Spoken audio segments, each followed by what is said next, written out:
Thank you for joining me for this Milnor Tech Tip. Today, we're going to look at a MilTouch touchscreen and whether or not this touchscreen has failed.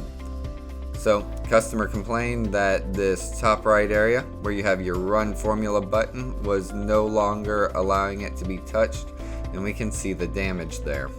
We can also see damage in these other areas, but if we look at it from an angle, we can see that this area is actually slightly raised.